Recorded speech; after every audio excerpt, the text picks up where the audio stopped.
Having finished her work, Veronica went to the service room and, tired, sat in a chair. Suddenly, from behind the wall, she heard a terrifying truth about the death of her husband.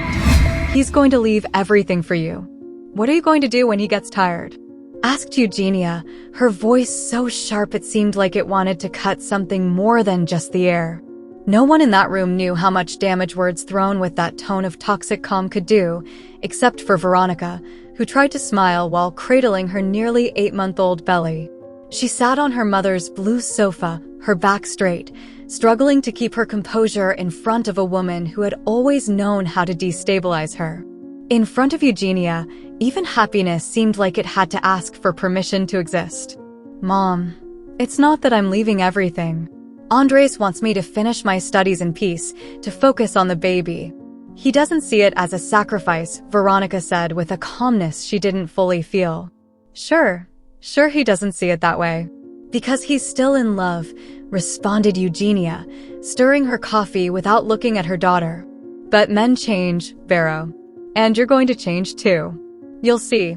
One day you'll wake up and won't even recognize yourself." Andres appeared in the doorway at that moment, with a smile lighting up his dark face and a bouquet of wildflowers in his hand. He bought them from an elderly lady who sold them at the corner of the faculty. Not because it was a special date, but because he wanted to. That's how he was. "Am I interrupting?" he asked with that soft, kind tone that disarmed even the most closed-off people. Eugenia slowly got up, giving a half-smile. "Of course not. We were just talking about how wonderful life is when you're young and naive." Veronica lowered her gaze.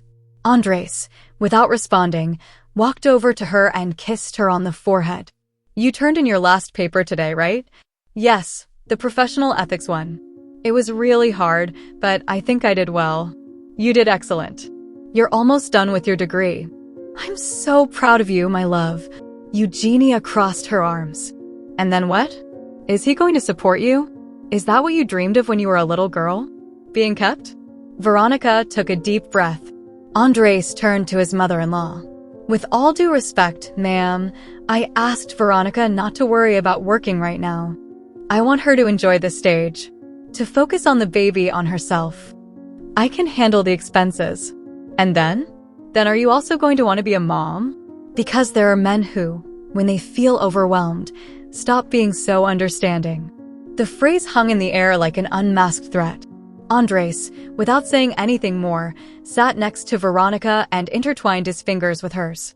His way of protecting her was never violent. It was calm, a refuge. That night at home, as they prepared dinner together, Veronica allowed herself to cry a little. Not because of her mother's words, but because of the weight of what she felt, a happiness so intense it scared her. "What if she's right?" she said, cutting some carrots without much rhythm. "About what?" "About all of this being too perfect. About you getting tired of it." Andres put the pan aside, walked over to her, took her face in his hands, and forced her to look at him. "I didn't fall in love with you for you to play a role or balance an economic scale. I fell in love with you because, with you, I breathe differently. Because just looking at you, I know I have a home. I'm not going to get tired, Vero. And if life puts obstacles in our way, we'll overcome them together." She clung to his chest as if she feared he might disappear one day. That night, when they fell asleep on the couch watching an old black-and-white movie, Veronica thought that, finally, the world was on her side. Weeks passed, and the baby arrived on a stormy night. Andres never left her side for a second. He cried when he saw the little one for the first time. He held him in his arms as if he had been waiting for him his whole life. "His name is Matthias," said Veronica, exhausted but smiling. "Perfect. Matthias, like that writer you love so much," he replied, with untouched tenderness. The first weeks were difficult, as any beginning is, but they were together. They took turns sleeping, bathing the baby, singing improvised songs when Matthias wouldn't stop crying. Meanwhile, Eugenia appeared sporadically. She didn't help, didn't ask. She observed. Her gaze was like a magnifying glass that judged everything. When she had something to say, she delivered it with the precision of a bomb. "You'll see how motherhood wears down love. Or Andres still looks at you with eyes full of desire. Give it a few more months. Andres pretended not to hear her. Veronica tried to downplay it, but every sentence stayed etched in her mind. Things at work were going well for Andres. So well that they called him to offer him a promotion. He accepted enthusiastically, even though it meant more hours at the office. He didn't mind. Everything he did was to build a more comfortable future for his family.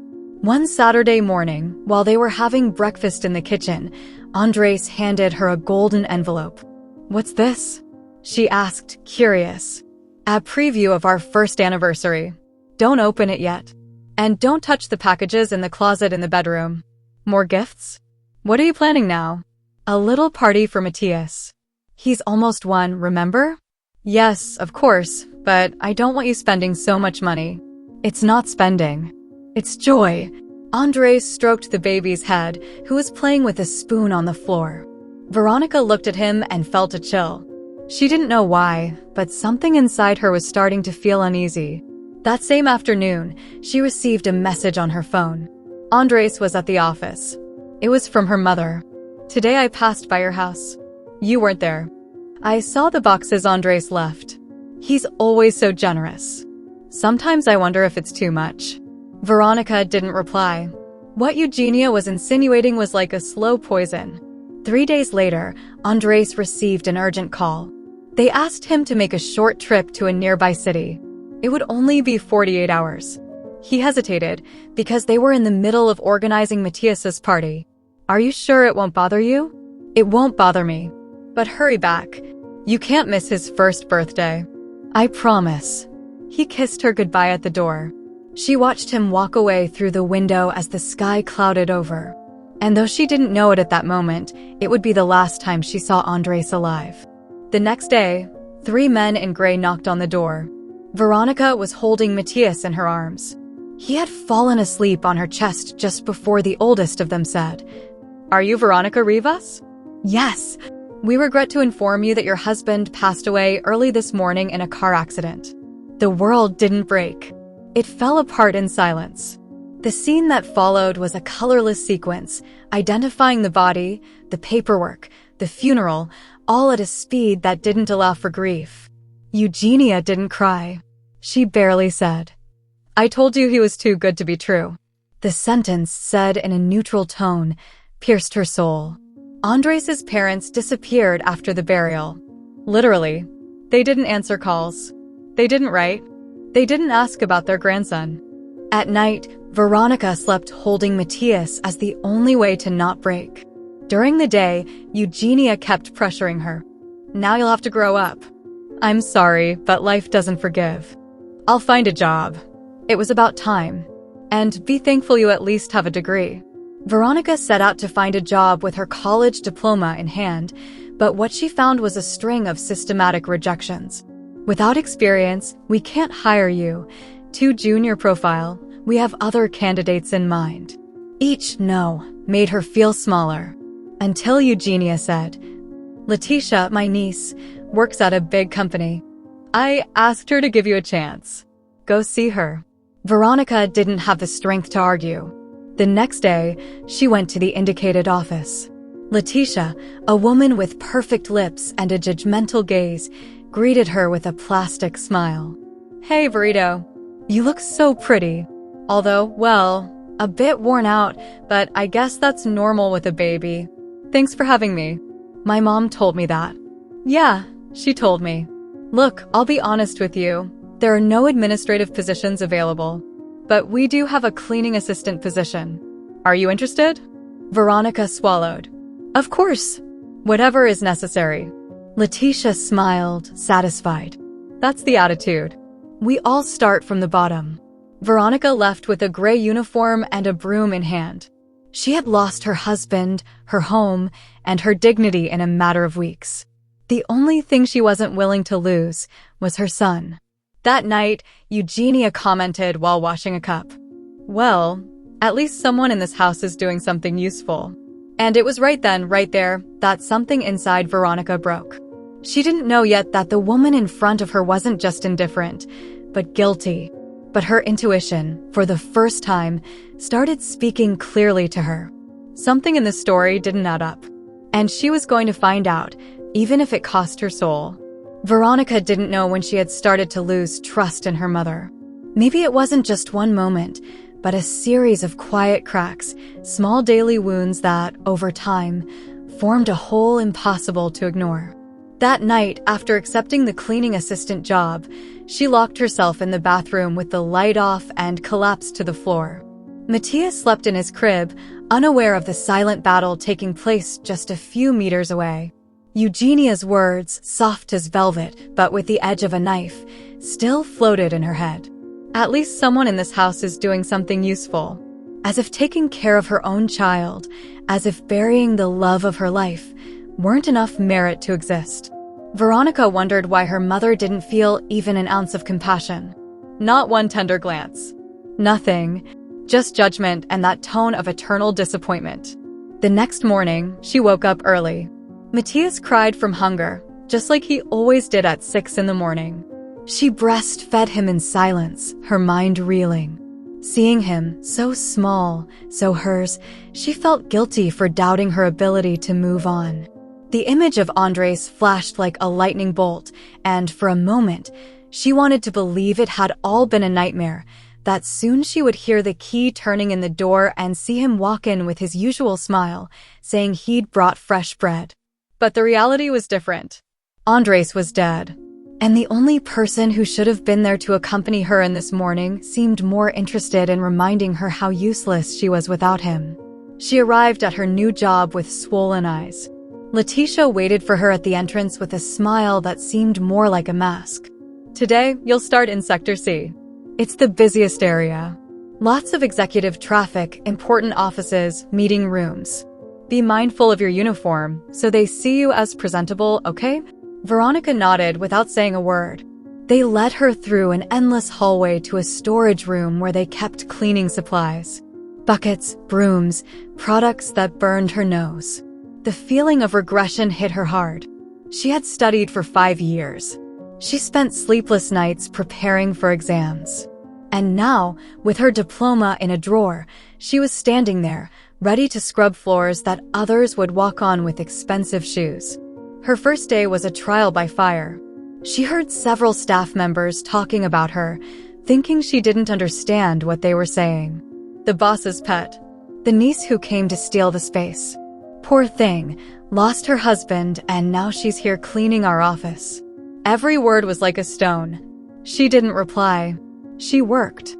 She cleaned with almost surgical precision, as if the very act of polishing surfaces was a way to purge her sadness. In the finance sector, she crossed paths with a woman she didn't know, tall, thin, with an arrogant look. And you're Veronica. I work in cleaning. Oh! I thought you were new in administration. But of course, with that outfit. I get it. The woman walked away without saying anything more. Veronica swallowed her pride as easily as she wiped the sweat from her forehead. After her shift, she came home exhausted. Eugenia was waiting for her in the kitchen with a triumphant look on her face. How was your new world, darling? Veronica dropped her keys on the table without answering. Aren't you going to say anything? Aren't you going to thank me for talking to Letitia? Thanks, she murmured, lifeless. You're welcome, sweetheart. But of course, you wanted something better, right? But we're not here to demand. The tension grew like a poisonous plant. Veronica no longer had the strength to argue. She locked herself in her room, kissed Matthias, and collapsed into bed. She dreamed of Andres. He was there, in the kitchen, making spaghetti. She entered and hugged him from behind. He turned around and said, "Don't give up. Don't believe them." Then he vanished. The routine at work became mechanical. Veronica knew every corner of the building, every smell, every sound. Letitia watched her like a hawk, as if waiting for her to make a mistake. One afternoon, while cleaning an empty room, she found a forgotten document on a table. It was a financial analysis. She read it. She understood it. It was missing key data. She knew how to complete it. She hesitated. But in the end, she corrected it, organized it, and placed it in the inbox. She didn't expect anyone to notice, but they did. The next day, an assistant from the finance department asked who had corrected the document. She lied. She said she found it that way. She didn't want problems. She just wanted to survive. A week later, another report appeared, also incomplete, and she fixed it, without saying anything. It was her small way of staying connected to what she had once dreamed of being. One night, while making dinner with Matthias in her arms, she received a call from an unknown number. She hesitated to answer, but something inside her pushed her to pick up. Veronica Rivas? Yes. Who is this? I'm from the insurance department at Vita Protec. I'm calling to inform you that your husband, Andres Calderon, took out a life insurance policy with us last year. Veronica froze. A life insurance policy? Yes. You're listed as the beneficiary. The amount is $75,000, and we have all the documentation ready to start the payout. Her heart raced. Why hadn't Andres told her? When did he do this? Why did he keep it a secret? Are you sure that? Everything is in order. We just need your signature in person. You can come to our office tomorrow. I'll send you the address by message. She hung up with a trembling hand. She looked at Matthias, who was playing with a spoon. She felt a mix of relief and guilt. Money. Yes, but it didn't come alone. It came with more questions. When she told Eugenia, her reaction was like a slap. Wow, so in the end, he did leave you something. He wasn't so stupid after all. What do you mean by that? Nothing. I just never saw him as someone who planned ahead. What are you implying, Mom? Nothing, sweetheart. Don't get defensive. I'm just saying it's strange that he didn't tell you anything. It's like he knew something was going to happen to him. Veronica fell silent. Her mother's words cut deep. What if Andres had done this because he sensed something? What if there were details about his death that she didn't know? That night, she couldn't sleep. She opened the closet where Andres had left the gifts. She remembered his smile when he told her not to open them yet. She did. Inside one of the boxes was a small envelope with her name written on it. It wasn't a letter. It was a brief note written hastily. If something were to happen to me, trust yourself. Not everyone. Sometimes, those who say they protect us are the first to destroy us. Her blood froze. That handwriting. That warning. Andres wasn't paranoid. He had never been. So what made him write that? The next day, he went to sign the insurance papers. Everything was legal, clean, formal. But her mind couldn't stop repeating that phrase. Trust yourself. Not everyone. She got home and found Eugenia watching TV. Did you sign? Yes. Good. At least you won't end up on the street. Mom, why do you say things like that? What things? Everything you say, all the time. It seems like you're bothered that Andres loved me. Eugenia looked at her for a few seconds, her eyes narrowed. It wasn't him that bothered me. It's how you think life is so easy. Like love is enough. Love is enough when it's real. And Andres loved me. Sure, that's why he's dead. The words fell like a bomb. Veronica stared at her, frozen. Eugenia calmly stood up and left the room, leaving her with a cold in her chest that wouldn't go away easily. In her room, Matthias slept, unaware of anything. Veronica lay down next to him and felt something dark beginning to take shape. It wasn't sadness. It was suspicion. She no longer trusted her mother. And that would be the start of a truth that would change her life. The next morning, the elevator door opened with a squeaky sound. Veronica held the mop with one hand, the bucket with the other, and crossed the threshold with her shoulders straight, although inside she felt like she was walking barefoot on broken glass. The light gray uniform clung to her body. Every time she passed a group of employees with well-pressed suits and white smiles, she felt invisibility cling to her like a forced cloak. No one looked at her, and those who did lowered their gaze or raised an eyebrow with a mixture of pity and contempt. Letitia was waiting for her at the end of the hallway, holding a coffee in one hand and resting the other on her hip. She wore high heels, a red blazer, and an expression of false sympathy. She smiled, but that smile had edge. There you are. Today you're cleaning the conference room after the meeting with the executives from the international group. Be careful with the glass cups. If you break any, they'll deduct it from your pay."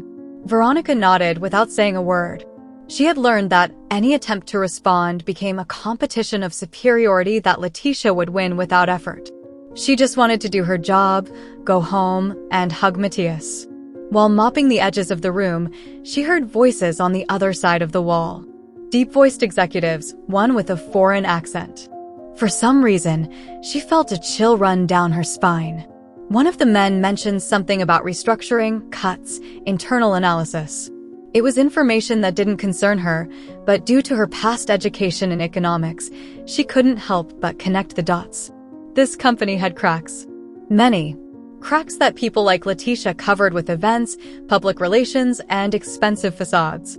In the middle of the cleaning, Letitia entered without knocking. She had another woman by the arm, a tall, blonde woman with plastic gestures and a vacant stare. "Verito, this is Camila. She's the daughter of a friend of the CEO. She's here to fill the vacant position in administration that opened yesterday. She'll be working close to you, so be on your best behavior." Veronica swallowed hard. "Nice to meet you," she said with a polite smile. Camila looked at her as if she were talking to furniture. "You're the cleaner?" "Yes. I thought you were someone else." "Well, see you." The young woman let out a dry laugh and kept walking. Letitia mimicked her, as if they were laughing at a shared joke. Veronica lowered her gaze to the floor and went back to her work. Every rag she passed, every tile she polished, was an act of resistance. Days later, Letitia called her into her office. "I want you to take these documents to Camila and help her with a report. She's a bit lost." "Help her how?" Veronica asked, without raising her voice. "Like you did with those financial reports you found lying around. Don't act like you didn't know. We all know you tampered with them. Do the same, but this time with Camila." Veronica clenched her fists. She didn't answer. She took the papers and left. Her body was shaking. That night, she couldn't hold back the tears. In front of Matthias, in front of Andres' picture frame, she collapsed. "What am I doing?" she whispered. "Why am I putting up with all of this?" In the early morning, she struggled to fall asleep.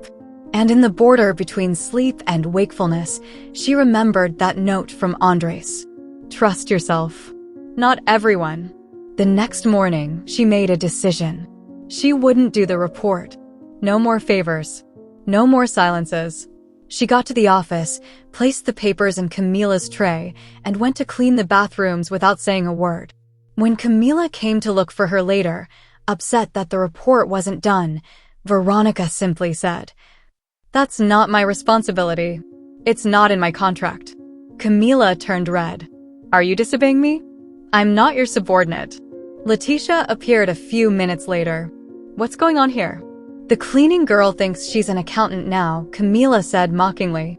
Letitia pursed her lips. Then she called her aside. "Are you trying to sabotage my cousin?" "I'm respecting the boundaries of my position. Don't get confused, Veronica. You're nobody here. I brought you here because your mother asked me to. Or have you forgotten that? You don't have power. No money. No contacts. I have dignity," she replied, and for the first time in weeks, her voice was firm. Letitia looked at her with a mixture of surprise and disdain. She opened her mouth to respond, but just then, the back door opened. Two men entered the room. One of them was older, with an elegant bearing, a leather briefcase, and a stern expression. The other was younger, with reading glasses and a calculating look. "Is this administration?" asked the older one. "Yes," Letitia replied nervously. "How can I help you?" "We're Ricardo Munoz and Tomas Rios. We come from headquarters. Internal audit." The temperature in the room dropped sharply. Camila dropped the papers she was holding. Letitia tried to smile. "Didn't they notify you they were coming?" "Exactly. The best way to evaluate something is to observe it without it preparing to be observed." In the following hours, the two men reviewed documents, interviewed staff, asked for reports. Veronica, silently, observed everything from a distance. Until Tomas, the younger one, noticed her from afar and signaled her. Can you come here for a moment? Veronica approached. Tomas handed her a sheet. This report has your handwriting. Did you do it? She hesitated. Letitia shot her a glare. I just reviewed it. The document was already there. I just saw errors and corrected them. Ricardo approached. Are you an accountant? I have a degree in economics. So why are you working in cleaning? Because no one gave me another chance. Ricardo looked at Letitia. And you hired her for this? It was a family favor, Letitia replied coldly. Tomas asked for more documents. They compared dates, signatures, mistakes. What they found was clear. A large part of the financial work had been corrected, rewritten, or directly done by Veronica, even though other signatures were on the documents. The silence grew heavy. Ricardo asked for an internal meeting to be called. That same afternoon, he gathered the team. What we've found here is a network of favoritism, inefficiency, and cover-ups. Many of you are not where you are because of merit, but because of connections. And that ends today. Letitia and Camila were in shock. Ricardo pointed at Veronica. This woman, who was hired to clean offices, has shown more technical skills than several of the administrative staff. Do you know why? Because she didn't come to pretend. She came to work. Murmurs spread. Some gazes turned toward Veronica with respect, others with envy. Letitia couldn't hold herself back.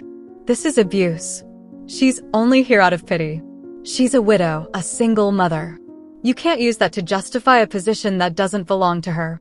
Ricardo interrupted her. And you think that weakens her? Because I think that makes her stronger than many here. At that moment, Veronica felt something inside her free. It wasn't power. It wasn't revenge. It was justice. Later, Tomas intercepted her at the entrance. He was holding a folder under his arm. You are going to quit, right? Yes. Don't do it. I've read your reports. I know who you are. I want to offer you a real position. In the economic department. As the boss. Officially. With a contract, salary, and recognition. Veronica looked at him, incredulous. Why me? Because you worked for it. While others played pretend, you did what no one else wanted to do. She took a deep breath. For the first time in a long while, she felt capable of breathing without fear. When she got home, Eugenia was waiting for her in the kitchen, as always. And what did you do now? I got promoted. Why? Because I earned it. Eugenia didn't say anything, but the tension that appeared on her face gave her away. Veronica looked at her, this time with different eyes. She no longer saw a mother. She saw someone who had always expected her to fail. Matthias babbled something from the crib. Veronica picked him up, kissed his forehead, and whispered, Today we took the first step. Tomorrow, we go for everything. Veronica's new uniform was the same gray, but now she carried a blue folder with her name embroidered on it. Officially, she was the head of the economic department. But no one had prepared her for what that meant. Half respect, disguised envy, and gazes that followed her with a mix of admiration, jealousy, and suspicion. Ricardo and Tomas had kept their word. The contract was signed. The office was small but theirs. It had a computer, a window with a partial view of the avenue, and most importantly, a door that closed. For the first time in months, she had a space of her own. A place to breathe without asking for permission. Despite the position, Veronica still walked with the restrained step of someone who had cleaned bathrooms just a week ago. Her body still remembered the smell of bleach and the feel of the mop. But now, every number she reviewed, every formula she completed, was an act of redemption. Tomas stopped by her office at least once a day. Sometimes to deliver documents, sometimes to review accounts, and other times, simply to see her. How's everything going? He asked that morning, leaning against the doorframe. Progressing. Although I found something strange in the balances from 3 months ago. Recorded revenues that have no real backing. Do you know who signed off? Letitia. Tomas raised an eyebrow. Do you want to investigate further? No. I want to understand why they covered this up. And who else was involved. The conversation hung in the air. Tomas nodded and left without saying more. But his eyes had said everything. There was much more to discover. That afternoon, while organizing old folders, she found a loose sheet, wrinkled, as if purposely forgotten. It wasn't a balance sheet. It was a printed email from Letitia M. to Eugenie R. Subject, confirmed. Leaving this week. The rest of the text was cut off. Only one more line. I asked Daniel to call him. Tomorrow at 7 a.m. It has to go through no matter what. It's all planned. Veronica felt the floor shift beneath her. Her mother's name. Letitia's name. A meeting with someone named Daniel. It all sounded familiar. Or worse, premeditated. She took the sheet, folded it, and put it in her bag. No one needed to know she had seen it. Not yet. That night, Eugenia was cooking. Something she rarely did. Lentil soup, her childhood favorite. What are we celebrating? Veronica asked, placing her bag on the chair. Nothing. Just wanted to remind you that there are still things I do well. Now you're trying to please me? Don't be unfair. I always wanted the best for you. Veronica sat across from her with a serene face. Do you know anyone named Daniel? Eugenia stopped stirring the pot for half a second. Long enough. Daniel is a common name. This Daniel worked at an insurance company. The same one where Andres had his policy. Why are you asking me this? Because I found an email. You wrote to Letitia. They were talking about a call to Andres.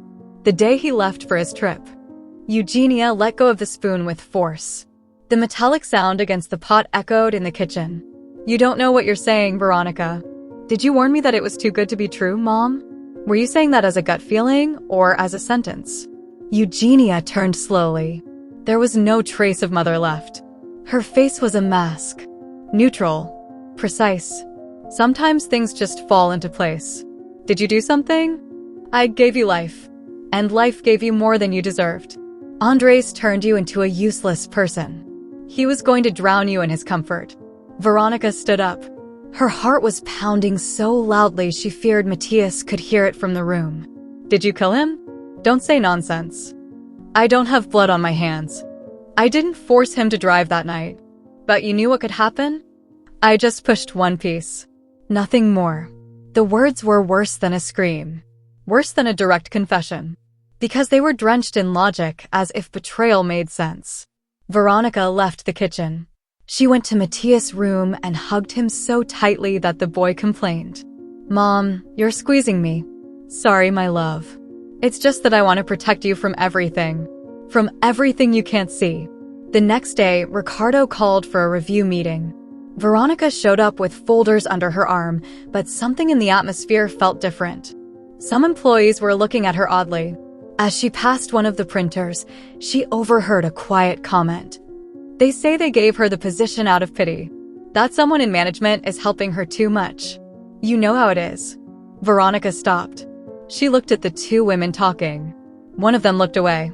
The other smiled maliciously. Do you need something, boss? She didn't answer. She just kept walking.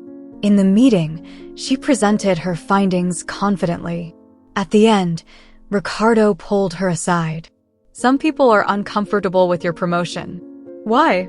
Because you're doing what they never dared to do. And what am I supposed to do? Keep going.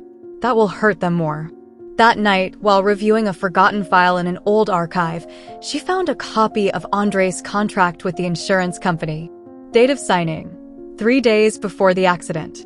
And at the end of the document, a witness to the signing. Name, Daniel Rios. It wasn't just any name. Daniel Rios was Tomas' brother. Veronica closed the folder and stood in silence. The betrayal was bigger than she had imagined. Who else knew? Who else was involved? That night, for the first time, she didn't sleep. And the story was just beginning. The contract left no doubt. Daniel Rios had been present the day Andre signed the life insurance. Veronica read it over and over again, her fingers trembling. And even though it didn't appear in any other document, something inside her screamed that this signature wasn't a coincidence. When Andre signed that paper, there were 3 days left before he would die. Daniel Rios. Tomas Rios' brother. The consultant who had helped her. The man who had trusted her. Could it be that it was all staged? The promotion, the recognition, the protection, was it real or part of a manipulation network disguised as help? She didn't tell anyone. She locked the folder in her new desk and spent the rest of the day with a tight stomach, mechanically smiling at those who greeted her, pretending everything was normal while, inside, her world was shaking once again. Tomas visited her, as always, at the end of the workday. "Everything okay?" he asked, with that casual tone that was starting to sound suspicious. "Everything's perfect," she said, with a smile that didn't reach her eyes. "Are you sure? You seem distant today." Veronica looked at him attentively.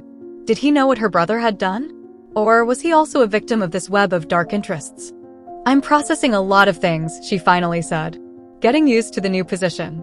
Tomas nodded, observed her for a few more seconds, then withdrew. She followed him with her eyes until he disappeared down the hallway. Then she breathed. That night, she decided she could no longer sit waiting for answers. She would have to go after them. Matthias was sleeping soundly, with one leg out of the blanket and his teddy bear in his arms. Veronica carefully covered him, kissed his forehead, and left the house without making a sound. She didn't say anything to Eugenia, who was dozing on the couch with the TV on. She had started taking sleeping pills, or at least that's what she said. The truth was, her drowsiness sometimes seemed too convenient. She had an address, the one for the insurance company Provoke. The building was closed at this hour, but she wasn't interested in entering. What she wanted was to observe, to understand, to analyze. She walked around the building like someone looking for cracks in a wall. She didn't find any, but she did see something curious. Around the corner, a bar with dim lights and soft music. At one of the tables, a man was drinking alone. It was Daniel. She didn't know him personally, but she had looked up his photo on the parent company's intranet. His face matched. Brown hair, neat beard, luxury watch. He was talking on the phone, nervously. Then he looked around and left the place. Veronica followed him. At a distance. He didn't notice her presence. He walked 4 blocks, stopped in front of an old building, and entered. She didn't know if it was his home, an office, or a hideout. But she made a note of the address. When she returned home, Eugenia was already asleep. Or pretending to be. Veronica sat at the table with her laptop and started searching. Daniel Rios. Insurance consultant. Worked at Provoke until 3 weeks after Andre's accident. Then he disappeared. No social media. No clues. She looked at the signature on the contract again. And then she noticed. It didn't match the digital signature registered on his professional profile. It was a forged signature. Her skin crawled. The next day, she went to work as usual. But in her bag, she had a copy of the contract and a recorder. She had installed an app on her phone. If Tomas said anything incriminating, she wanted proof. At noon, Tomas approached. "Would you like to have lunch with me?" "Where?" "There's a new restaurant 2 blocks away. Quiet. Good food. Good view. I accept." While they walked, Veronica pretended to be interested in the conversation. Tomas was talking about restructuring plans, bonuses, new profiles to hire. But she wasn't really listening. Her mind was on the recorder switched on inside her bag. "And you?" Tomas asked. "Do you see yourself here in 5 years?" "I don't know. What about you?" "It depends on a lot of things. Sometimes you think you can control your path until unexpected obstacles appear. Like the death of a husband?" Tomas looked at her, surprised. "What does that have to do with anything?" "I just think about how quickly everything changes. Andre signed a life insurance policy 3 days before he died. Isn't that curious?" He went silent. "And he signed it in front of your brother, Daniel." Tomas' face hardened. He was no longer friendly. He was no longer soft. "Are you investigating?" "I'm connecting the dots." "You shouldn't." "Why?" "Because sometimes it's better not to know." The tone was cold. A threat disguised as advice. Veronica finished her drink in 1 gulp and stood up. "Thanks for the meal." "Veronica," he said, but she was already walking toward the door. In the restaurant bathroom, she locked herself in a stall and stopped the recording. She checked it. Everything was there. The exact phrase. Sometimes it's better not to know. More than enough to move forward. That night, she showed the recording to someone she hadn't expected to involve, Ricardo. "Where did you get this?" he asked after listening to the full audio. "From a conversation with Tomas. I need to know if he's covering for his brother. And if you knew about it too." Ricardo didn't respond immediately. He walked around the office, ran his hand through his hair. "We didn't know anything. Tomas told me that Daniel had worked at the insurance company, yes. But he assured me he had no connection to Andre's case." "That's a lie. I have the contract." Ricardo looked at her with a different expression. It wasn't the boss's look anymore. It was the look of a man facing an uncomfortable truth. "Let me help you," he finally said. "But you have to be smart. If you confront him without solid proof, he'll shut down. And if he's involved up to his neck, he can do things you can't imagine." "Like what?" "Like making evidence disappear. Or people." Veronica shuddered. But she couldn't stop now. She had already crossed a threshold. That same night, Eugenia was waiting for her in the dining room. "You've been very distant, daughter. I've been doing what you never did, searching for the truth." "What truth?" "Andre's truth." Eugenia smiled. But it was an empty smile. "I already told you, I didn't kill him." "No, you just pushed the first piece. Like you said. And now it's my turn to watch the dominoes fall. Be careful what you're looking for, Veronica. Sometimes what you find, there's no going back." Veronica stepped closer, looked her straight in the eyes. "I'm not afraid anymore, Mom." She went upstairs, entered her room, closed the door, and blocked the handle with a chair. Matthias was asleep. She reviewed the recording one more time. Then she grabbed her journal and wrote one sentence. "If something happens to me, it wasn't an accident." And below, "Look for Eugenia and Tomas Rios." The next day, her car was found with flat tires. A message painted on the windshield. "Stop digging." But Veronica just gritted her teeth. There was blood in the roots of her story, and she wasn't planning to stop. The car had all 4 tires flat. The fresh red paint on the windshield left an impossible-to-ignore warning: "Stop digging." Veronica didn't feel fear. She felt rage. A quiet, meticulous rage, unlike any anger she had ever felt before. She stared at the letters for several seconds. Then she pulled out her phone, took a photo, and sent it directly to Ricardo. "They're doing it. They've started." He replied instantly, "I'm sending a private car. Don't move alone." But she was already walking. She put the phone away, gave the windshield one last look, and started walking toward the nearest station. From now on, everything would have to be done on her own. Any miscalculated help could mean the end. That night, Eugenia welcomed her at home with a cup of hot tea, as if nothing was happening. "You look tired today. Is everything okay?" The tires on the car were found slashed. "Do you know anything?" Eugenia didn't even blink. "So many robberies these days, it doesn't surprise me." Veronica didn't answer. She sat at the table, turned on her laptop, and opened the digital folder containing everything she had gathered. The fake signature, the email between Letitia and Eugenia, the recording from Tomas, the bank statements she had requested without the system's permission, strange movements from Andres in the days leading up to his death, money transferred to an unknown account, and a name that had been silently repeating for weeks: Clara Rivas. She didn't know why, but that name, her missing aunt's name, her mother's sister, had started appearing in old conversations, newspaper clippings, and family files. A woman who, according to Eugenia, had left the country when Veronica was a child. Without goodbyes, without letters, without traces. The next morning, when Eugenia went out to do her things, she never said exactly where she was going. Veronica took the opportunity to enter her room. Something she hadn't done since she was a teenager. The room smelled of dust and old perfume. In the bottom drawer of the wardrobe, under old tablecloths and wedding photos she didn't recognize, she found a metal box. No key. She opened it with a lump in her throat. The first thing she saw was a photo torn in half. On one side, Eugenia.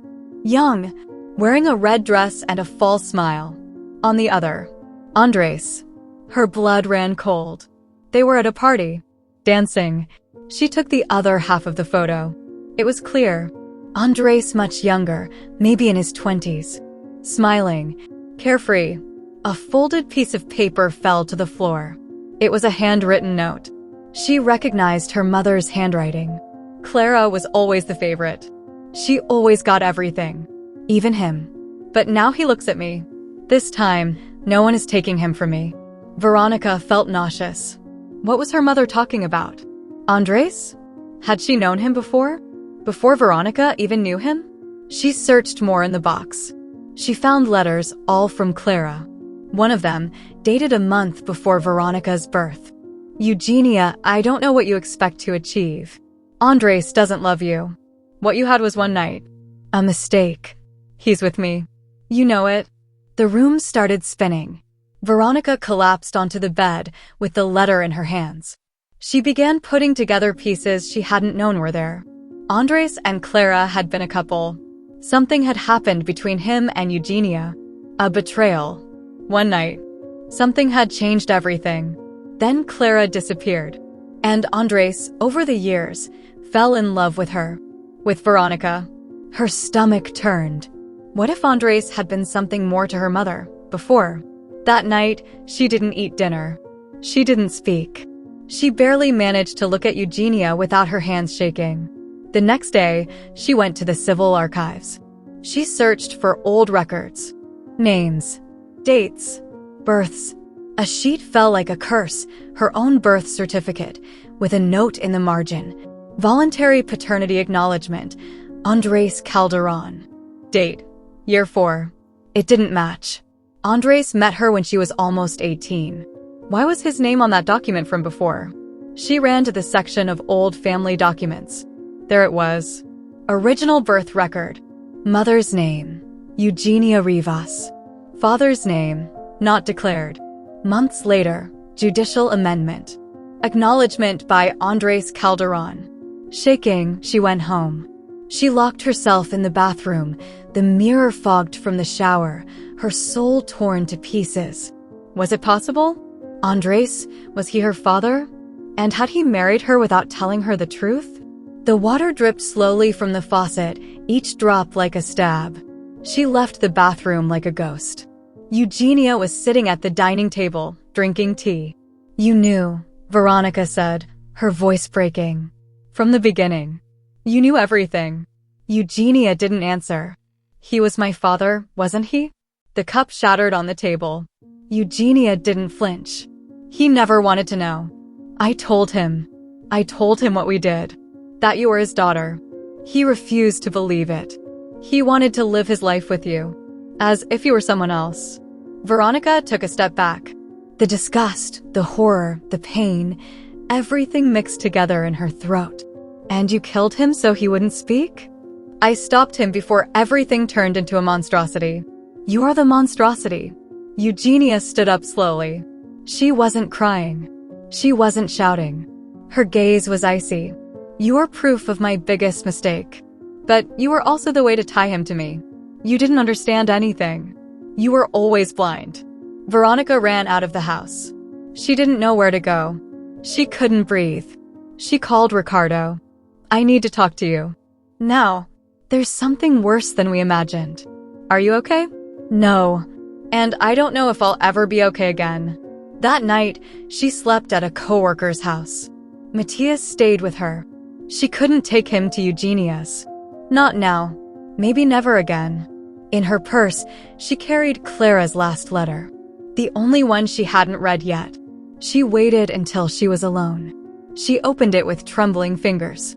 If you're reading this, Veronica, it's because you've gone too far. Forgive me for not being there. I knew everything.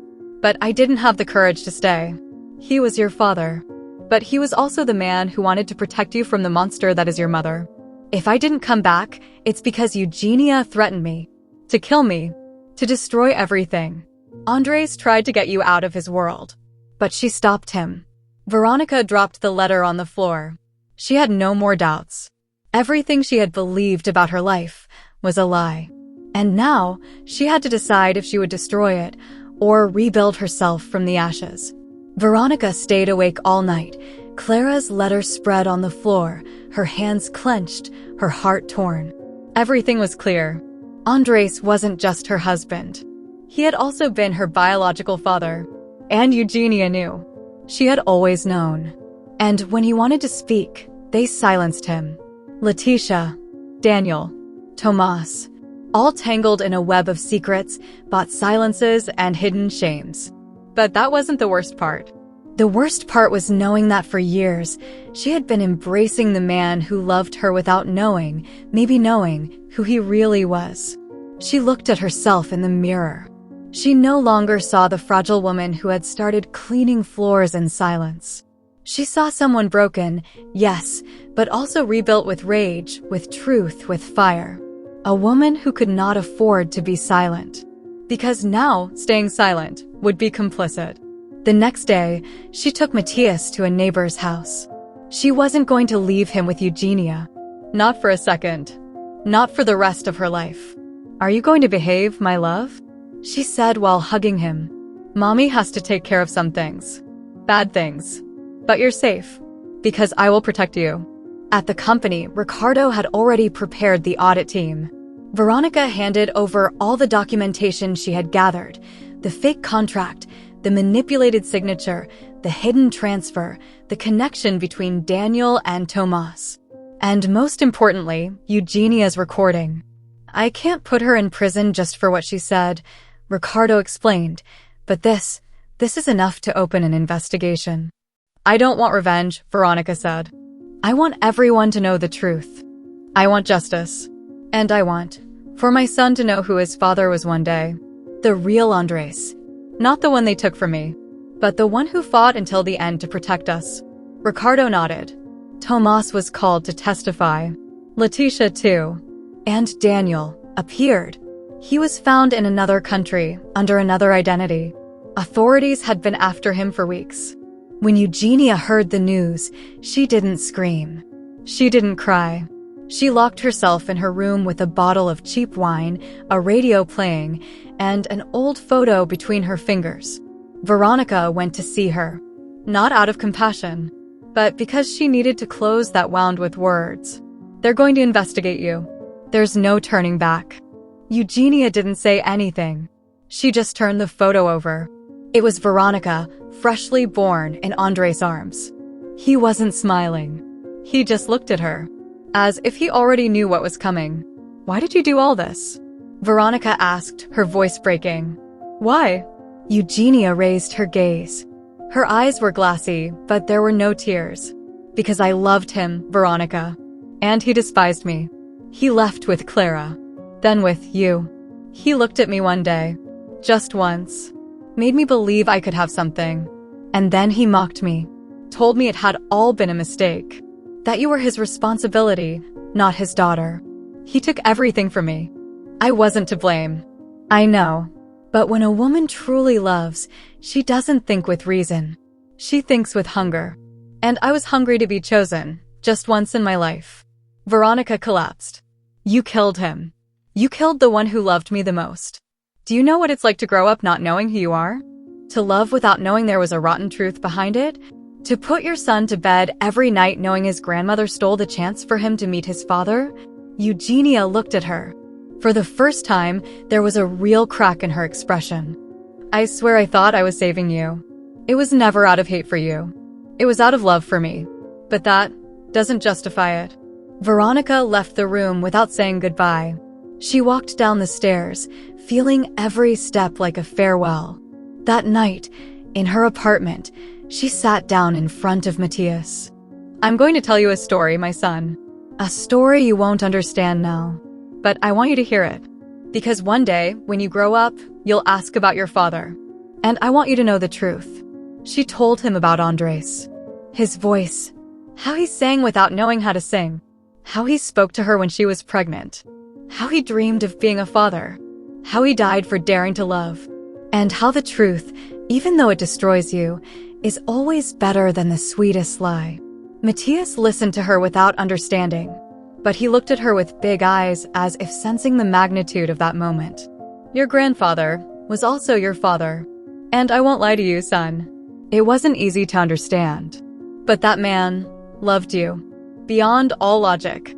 Beyond the mistake. Days later, Eugenia was arrested.